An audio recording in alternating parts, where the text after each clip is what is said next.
Bismillahirrahmanirrahim. Assalamualaikum warahmatullahi wabarakatuh. Pertama-tama marilah kita memanjatkan puji syukur atas hadirat Allah Subhanahu wa taala, karena atas berkat rahmat dan hidayahnya lah kita masih diberi nikmat kesehatan, kesempatan serta umur yang panjang sampai saat ini. Dan tak lupa pula kita kirimkan salawat serta salam kepada junjungan kita Nabiullah Muhammad SAW, karena dimana dialah Nabi yang diutus oleh Allah ke muka bumi sebagai rahmatan lil alamin. Baiklah, kita langsung saja. Saya akan mempresentasikan tugas individu saya pada tugas mata kuliah belajar dan pembelajaran dengan pembahasan mengenai kurikulum.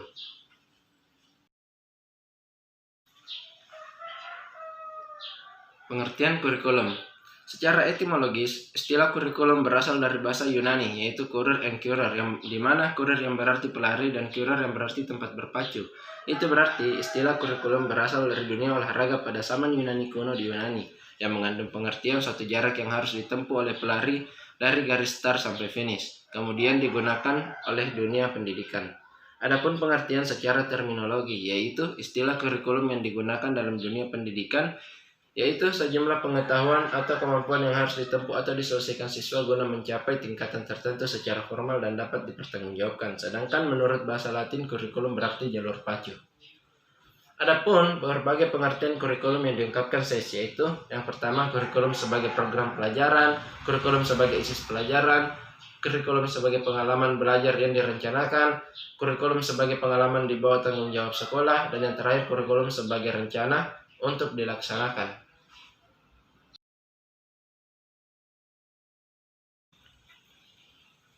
Adapun pengertian kurikulum yang diungkapkan oleh beberapa ahli. Yang pertama, menurut Nasution, kurikulum adalah suatu rencana yang disusun untuk melancarkan proses belajar mengajar di bawah bimbingan dan tanggung jawab sekolah atau lembaga pendidikan beserta staf pengajarnya. Menurut Grayson, kurikulum adalah suatu perencanaan untuk mendapatkan keluaran atau outcomes yang diharapkan dari suatu pembelajaran. Menurut Harsono, kurikulum merupakan gagasan pendidikan yang diekspresikan dalam suatu praktik. John Dewey juga mengungkapkan bahwa kurikulum dapat diartikan sebagai pengajian di sekolah dengan mengambil kira kandungan dari masa lampau hingga masa kini. Frank Bobbitt juga mengungkapkan bahwa kurikulum dapat diartikan sebagai keseluruhan pengalaman yang tak terarah dan terarah, tertumpu pada perkembangan, kebolehan individu atau satu siri latihan pengalaman, langsung secara sadar digunakan oleh sekolah untuk melengkap dan menyempurnakan pendadahannya. Menurut Hasan, kurikulum bersifat fleksibilitas, mengandung dua posisi. Pada posisi pertama, berhubungan dengan fleksibilitas sebagai suatu pemikiran pendidikan bagi diklat, dan pengertian kedua yaitu sebagai kaidah pengembang kurikulum. Hilda Taba juga mengungkapkan bahwa kurikulum sebagai a plan for learning, yakni sesuatu yang direncanakan untuk dipelajari oleh siswa. Menurut Seller J. Gillen and William N. Alexander dalam bukunya yang berjudul Curriculum Planning, menyatakan kurikulum adalah keseluruhan usaha sekolah untuk mempengaruhi belajar baik berlangsung di kelas, di halaman maupun di luar sekolah. Menurut Berejan, beliau mengemukakan bahwa kurikulum adalah semua pengalaman anak di bawah tanggung jawab sekolah. Dan yang terakhir, menurut Suedijarto, bahwa kurikulum adalah segala pengalaman dan kegiatan belajar yang direncanakan dan diorganisir untuk diatasi oleh siswa atau mahasiswa untuk mencapai tujuan pendidikan yang telah ditetapkan bagi suatu lembaga pendidikan.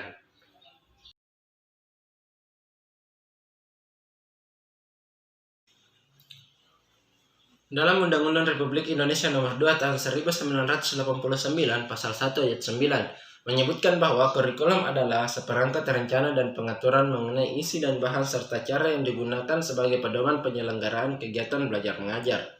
Sedangkan dalam pasal 37 menyebutkan bahwa kurikulum disusun untuk mewujudkan tujuan pendidikan nasional dengan memperhatikan tahap perkembangan peserta didik dan kesesuaiannya dengan lingkungan, kebutuhan pembangunan nasional, perkembangan ilmu pengetahuan dan teknologi, serta kesenian sesuai dengan jenis dan jenjang masing-masing satuan pendidikan. Untuk mempermudah dan menyederhanakan pembahasan, berikut merupakan penyimpulan dari konsep-konsep kurikulum yang terdiri dari kurikulum sebagai jalan meraih ijazah, kurikulum sebagai mata dan isi pelajaran, kurikulum sebagai rencana kegiatan pembelajaran, kurikulum sebagai hasil belajar, dan yang terakhir kurikulum sebagai pengalaman belajar.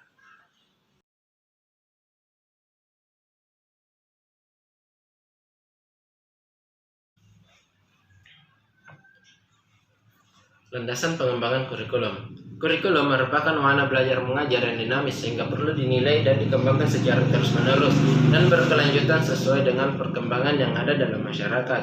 Adapun landasan-landasan pengembangan kurikulum yaitu yang pertama landasan filosofis, landasan sosial budaya dan agama, landasan ilmu pengetahuan teknologi dan seni, landasan kebutuhan masyarakat, dan yang terakhir landasan perkembangan masyarakat. Selain itu, ada juga komponen pengembangan kurikulum yang terdiri dari tujuan, materi atau pengalaman belajar, organisasi, dan yang terakhir evaluasi.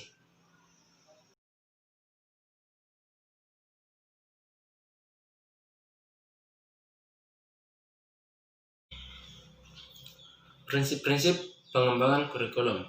Prinsip-prinsip pengembangan kurikulum diantaranya adalah prinsip relevansi, prinsip kontinuitas, dan prinsip fleksibilitas. Adapun tahap-tahap pengembangan kurikulum. Dalam pelaksanaannya, pengembangan kurikulum harus menempuh beberapa tahap sebagai berikut. Yang pertama, studi kelayakan dan analisis kebutuhan, perencanaan kurikulum atau draft awal, pengembangan rencana operasional kurikulum, pelaksanaan uji coba terbatas kurikulum di lapangan, implementasi kurikulum, monitoring dan evaluasi kurikulum, dan yang terakhir perbaikan dan penyesuaian.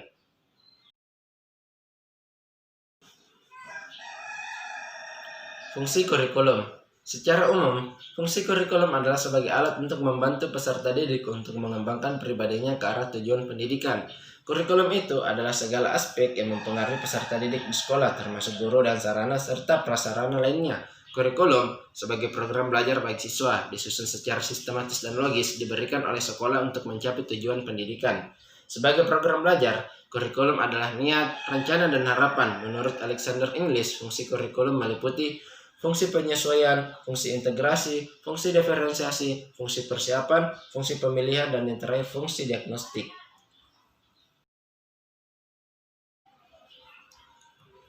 Fungsi kurikulum dapat juga ditinjau dalam berbagai perspektif, antara lain fungsi kurikulum dalam rangka mencapai tujuan pendidikan, fungsi kurikulum bagi kepala sekolah, fungsi kurikulum bagi setiap jenjang pendidikan, fungsi kurikulum bagi guru, fungsi kurikulum bagi pengawas supervisor, fungsi kurikulum bagi masyarakat, fungsi kurikulum bagi pemakai lulusan.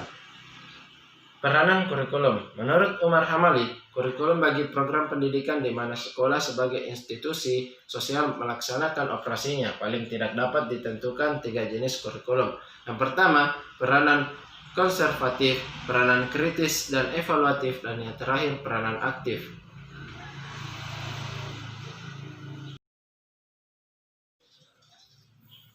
Model-model pengembangan kurikulum. Berikut ini merupakan beberapa model pengembangan kurikulum. Yang pertama, model administratif atau line staff. Yang kedua, model grassroots. Yang ketiga, model Beauchamp. Yang keempat, model arah terbalik tabah atau tabas inverted model. Dan yang terakhir, model Rogers.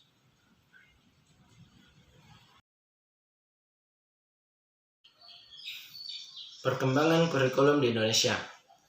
Yang pertama yaitu kurikulum pada tahun 1947.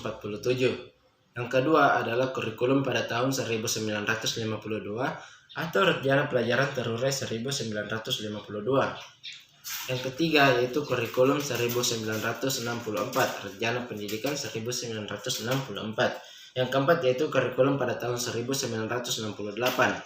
Yang kelima, kurikulum periode pada tahun 1975. Yang keenam, yaitu kurikulum pada tahun 1984 atau kurikulum 1975 yang disempurnakan.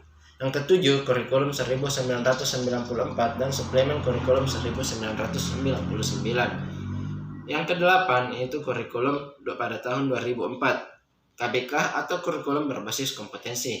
Yang kesembilan, yaitu kurikulum periode KTSP atau kurikulum tingkat satuan pelajaran pada tahun 2006. Yang ke-10 yaitu kurikulum periode 2013.